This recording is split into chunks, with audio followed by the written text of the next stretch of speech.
everyone, in today's video I will show you how to hide orders on Amazon. So let's get started. First, go to amazon.com and sign it with your account. Now, go to the top right side of your screen and you will see account and list option.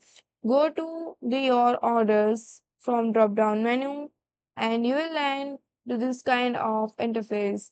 Now, as you can see here, the numbers of order you placed in, so just drop down the menu and you will see archive orders. Click on this.